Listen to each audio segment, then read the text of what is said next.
Hi everyone, and welcome back to Sketch Lab for Kids. In today's art lesson, we're combining the bold, organic flower forms of GeorgiaOKeeffe and the playful, dot-filled patterns of Yayoi Kusama to create a stunning scratch art flower. We'll be using oil pastels and Tempera paint sticks to layer vibrant colors, then scratching away to reveal beautiful textures and details. This step-by-step tutorial is perfect for artists of all ages and skill levels. So let's grab your supplies and let's get ready to explore color and pattern. Let's dive into this fun and creative scratch art project. So one characteristic of GeorgiaOKeeffe's artwork is she likes to keep things simple. So we're going to draw 4 petals, and you can see that we're going to make each petal a little bit larger and a little bit larger. So the first row of petals will be small, second row medium, and that third one is larger. I'll also show you guys how to create your own flower petal designs.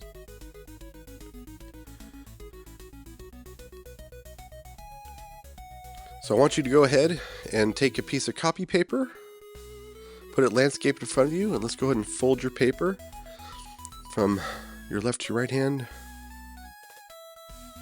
Turn it landscape again, and we're going to fold that paper in half one more time. When you open it up, you'll have 4 boxes.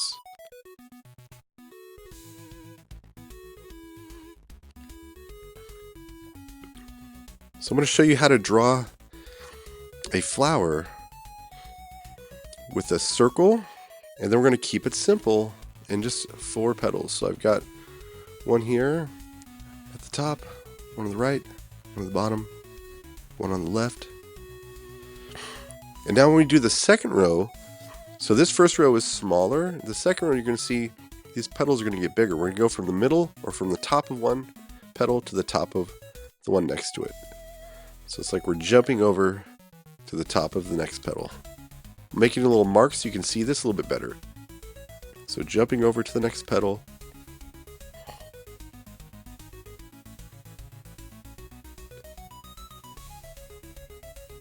So we're going from the top of one petal to the top of one next to it.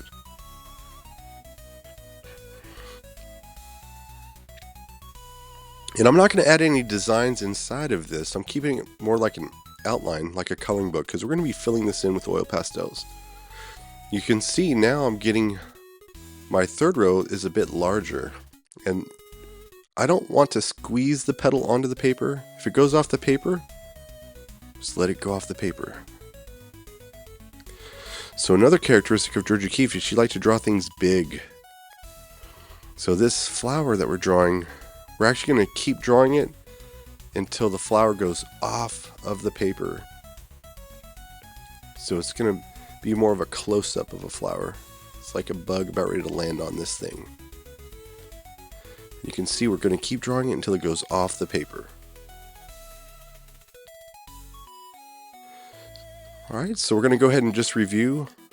So what do? First thing, circle how many petals? Got 4.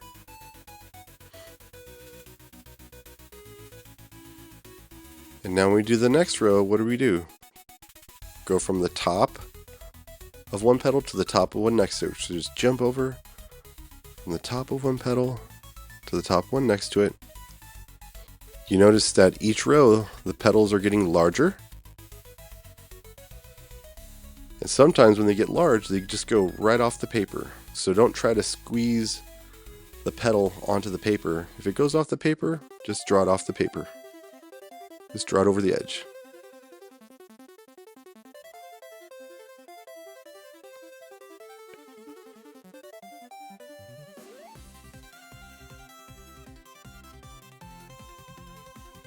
So GeorgiaOKeeffe was also known for being unique.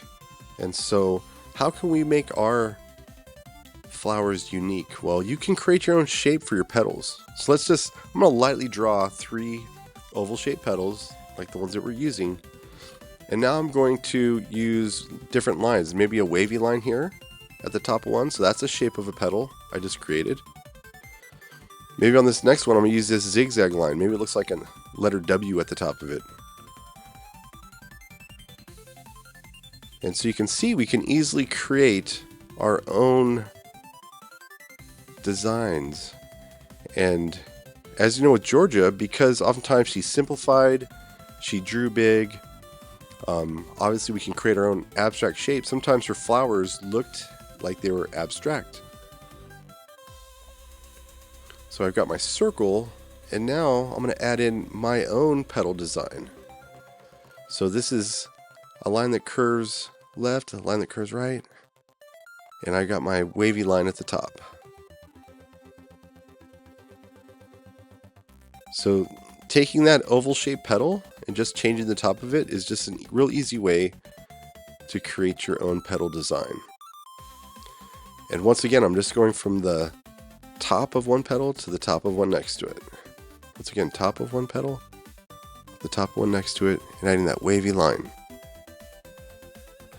Now, if this is too difficult for you, you can just stick to just doing the basic oval shape. It's going to turn out awesome. But if you want to be a little bit more like Georgia and create something a little bit more unique, maybe something that looks a little bit abstract, then this design would be perfect. It actually ties a little bit into how Yayoi Kusama designs her flower petals too on this one.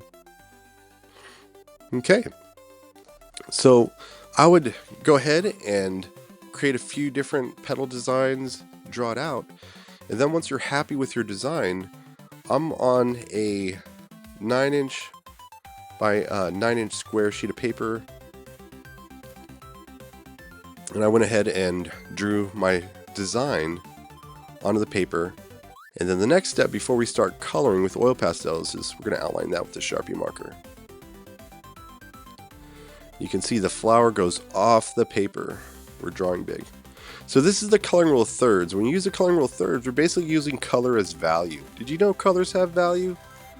Yeah, so for instance, pink is lighter, red is darker, and then maroon is even darker, right?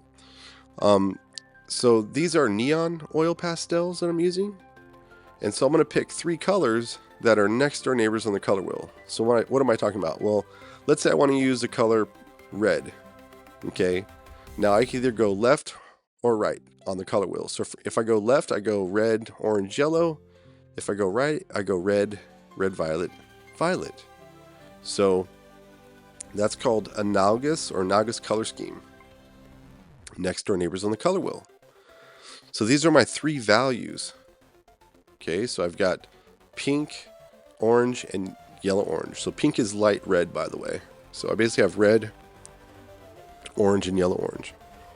I'm going to use the coloring rule of thirds in reverse with oil pastels because it's a paint stick, and I'm going to show you guys how to use what's called an overlaying technique. So I want you to do is put your first flower in the 12 o'clock position. So 12 o'clock would be north, and the brush strokes I want you to go straight up and down.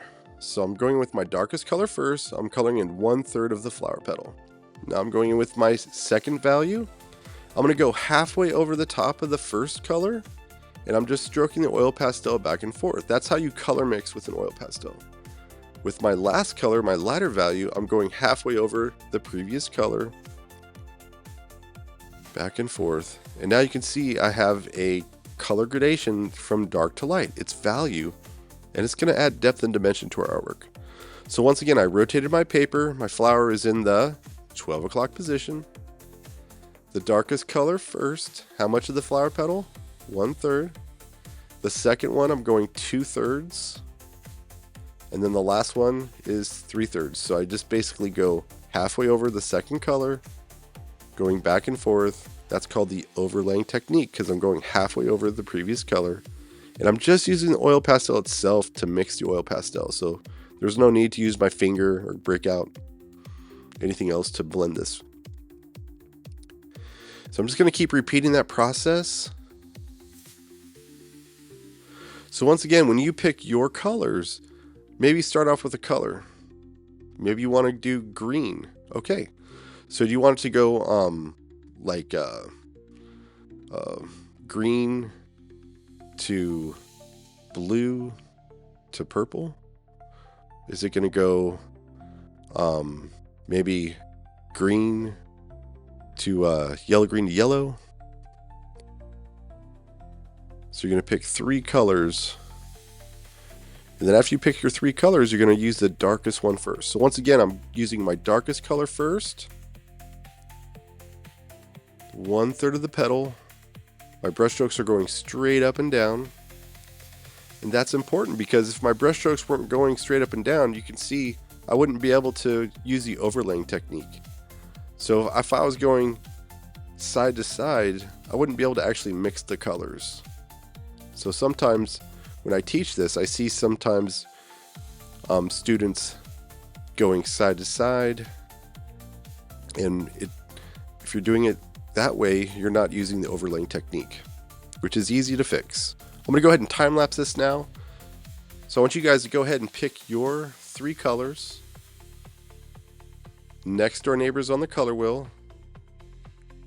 So if you need to, pick your first color and then decide, are you going to go left or are you going to go right on the color wheel? And just make sure they're next door neighbors on the color wheel, like I said.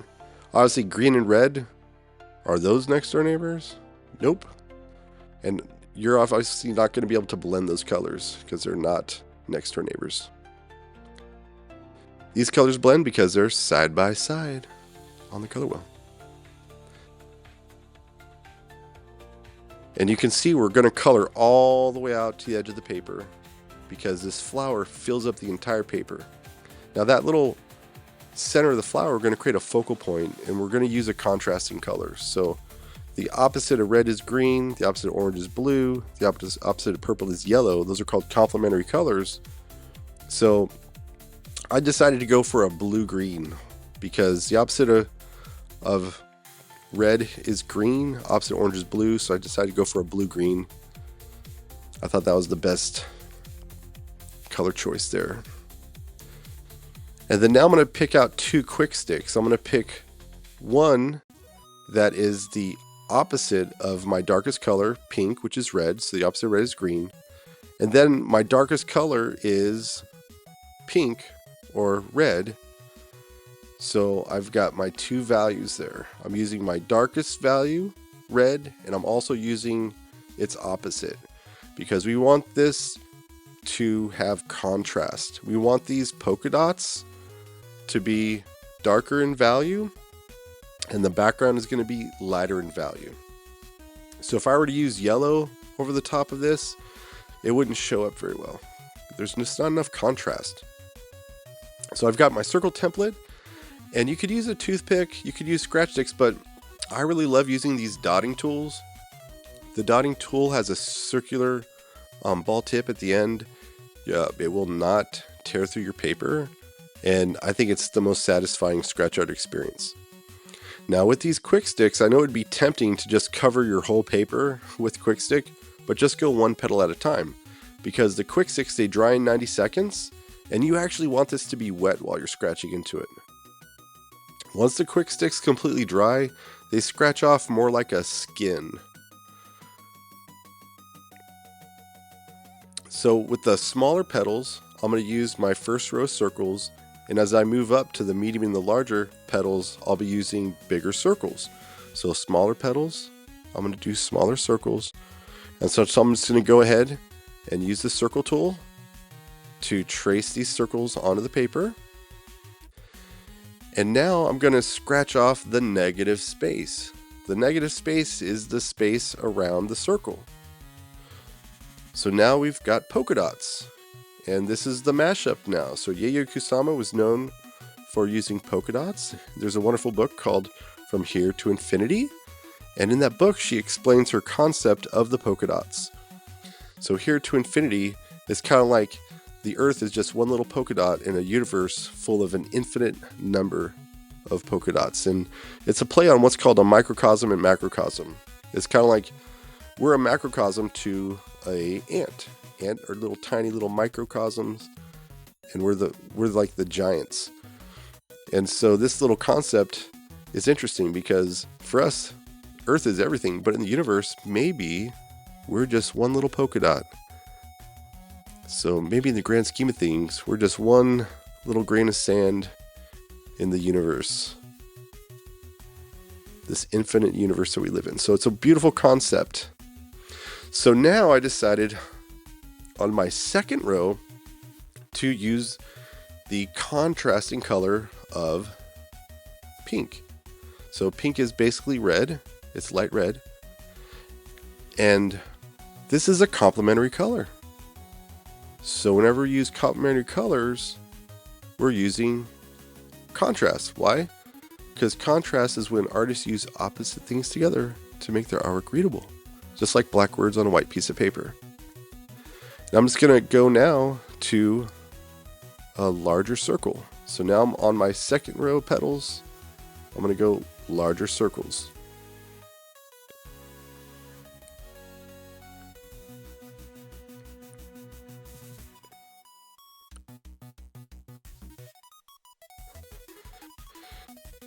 And now I'm going to go ahead and scratch off the negative space, and you can see the direction of my brush strokes. So I have the petal in the 12 o'clock position, and I'm still going straight up and down, and we're creating that really cool texture on our paper.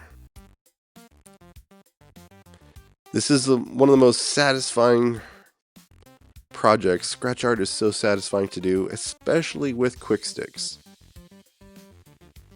because as soon as you're done putting your oil pastel down, you can just go right to scratch arting with Kwik sticks. Plus they dry in 90 seconds. So once I'm done with that petal, it's going to dry. Now sometimes I do wipe off my tools, because the tools will get some of that Tempera paint stick on there, and I'll just wipe it off. And sometimes when you're scratch arting, you might want to wipe off the tip of your tool. Okay, now that I've gone to my larger row of flower petals, I'm going to switch back. So I went red, green, and I'm not going to go back to red. And then I'm also going to use a larger circle to create a larger polka dot.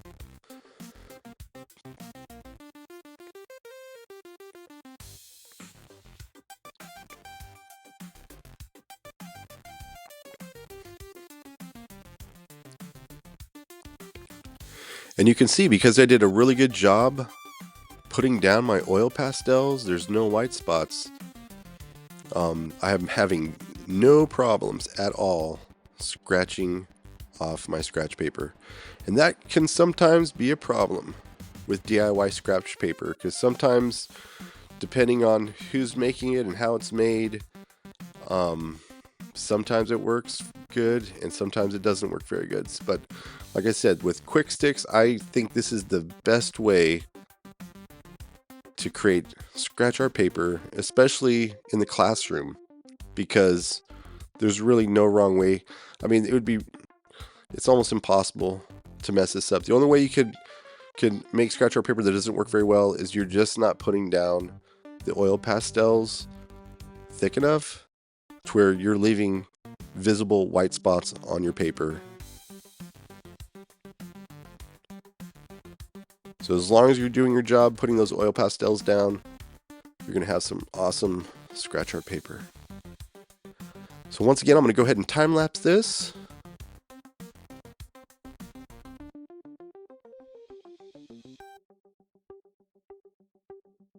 Now sometimes people think with scratch art, oh, most people use black paint. But what's cool about this is I'm showing you guys how you can use color. And we can actually use color as value. And now we have this repetition of the polka dots. And this is such a fun mashup.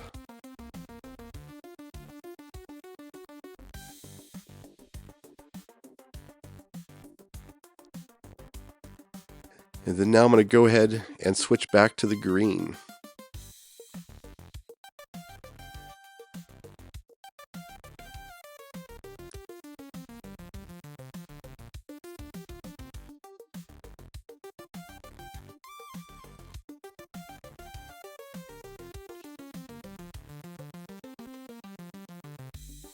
So a fun fact is that GeorgiaOKeeffe lived to be 98 years old, and today Yayoi Kusama is 95 years old. She'll be turning 96 in March.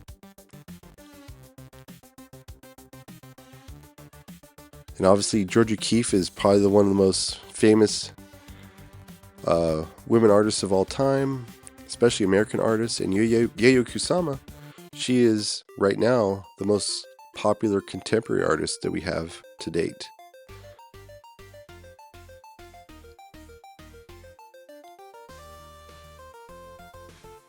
And you can see I'm going larger with my polka dots. And I'm scratching off as much of that negative space as I can with my dotting tool.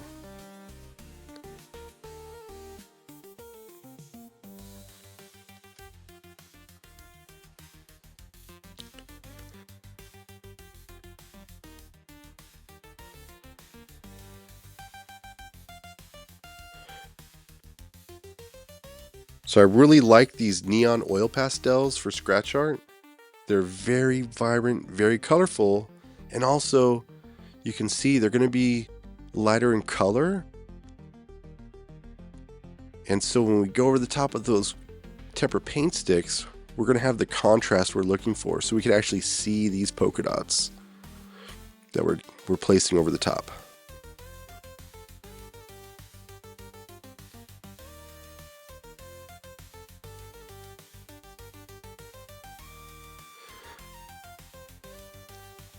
Now for art teachers, there are some books that I highly recommend, like Mike Venezia creates a great book. Obviously From Here to Infinity, My Name is Georgia is a great book. And so this is a really awesome mashup because we have two artists, like obviously GeorgiaOKeeffe, known for her flowers, Kusama, known for her flowers, two of the most popular female women artists of all time in this beautiful mashup. And I actually created these with my third graders, and they did a phenomenal job with third grades. So,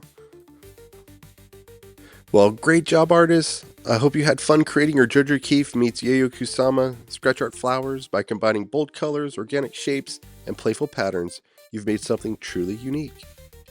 Thanks for watching Sketch Lab for Kids, and I'll see you in the next creative adventure. Keep making art and stay inspired.